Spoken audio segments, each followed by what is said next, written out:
suis Jamila Ben Habib, écrivaine d'origine algérienne, québécoise. Je vis au Québec depuis une quinzaine d'années et je suis donc venue à l'invitation de mon amie Fatoumata Sedibé pour assister et animer cette conférence sur les droits des femmes africaines en particulier, mais sur les droits des femmes de façon générale, parce que bon, c'est un sujet qui me tient à cœur, qui me passionne, d'autant plus que je viens de publier un livre qui s'appelle L'automne des femmes arabes et qui traite donc de la question des printemps arabes et de la place des femmes dans ces printemps. Donc lorsque Fatoumata m'a invitée, je n'ai pu en fait je n'ai pas pu lui dire non, même si j'avais bon un agenda très chargé, parce que bon, c'est une amie depuis quelques années et je sais aussi l'engagement et le travail qu'elle fait en direction des femmes qui est extrêmement important. Moi, j'ai séjourné pendant 3 mois aussi bien en Égypte, au Caire, plus précisément qu'à Tunis. Et j'ai pu donc tâter le terrain, prendre le pouls de la situation 2 ans après les révolutions, et j'ai senti beaucoup d'espoir, bien entendu, mais aussi de l'inquiétude parce que ceux qui ont gagné les élections, ce sont les mouvements islamistes, que ce soit donc en Tunisie et en Égypte. Et malheureusement en Égypte, donc il y a eu quelques projets de loi qui ont été soumis au Parlement. Ils sont pas passés, bien entendu, mais ils ont tout de même été proposés et qui touchaient directement donc aux droits des femmes et au statut des femmes. Alors le premier, c'était d'abaisser l'âge du mariage de 18 ans à 13-14 ans.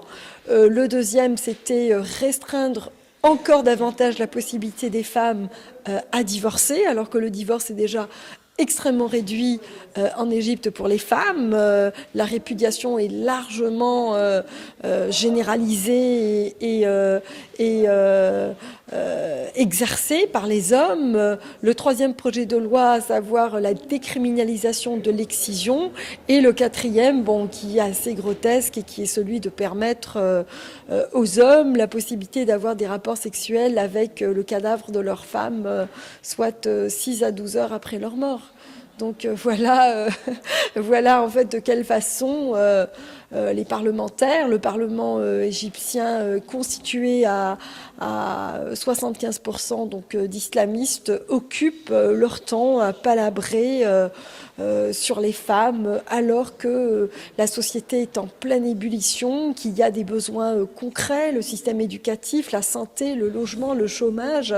Bref, c'est une société qui a besoin que l'on prenne en charge ces questions-là qui sont essentielles, et malheureusement la classe politique et les islamistes en particulier ne sont pas capables de le faire et font la démonstration de leur incapacité jour après jour. Enfin, moi je suis pratiquement née avec l'image de Moubarak et de Ben Ali au pouvoir, et je pensais mourir avec eux, avec leurs images, leurs photos, ou bien celles de leurs enfants.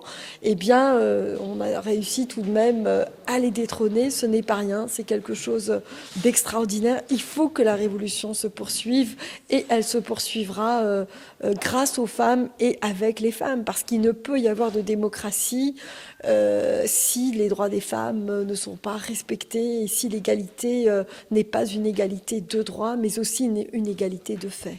Moi, je me sens solidaire de la destinée et du destin de toutes les femmes, parce que nous sommes le maillon d'une même humanité. Je veux dire, lorsque j'ai vu ce voile noir tomber sur le Mali, je me suis sentie malienne, parce que je sais les souffrances un petit peu. J'ai vécu la montée de l'islam politique en Algérie. Je sais à quel point l'islam politique constitue la négation de la vie et de tout ce qui est de tout ce qui incarne la liberté, la beauté, l'art, la culture, la jouissance, l'amour de façon générale. Donc aujourd'hui, je suis totalement solidaire de toutes les femmes du monde d'ailleurs pour leur combat vers l'égalité, la liberté, la justice. Je pense que c'est des combats universels qui méritent notre admiration à tous et à toutes.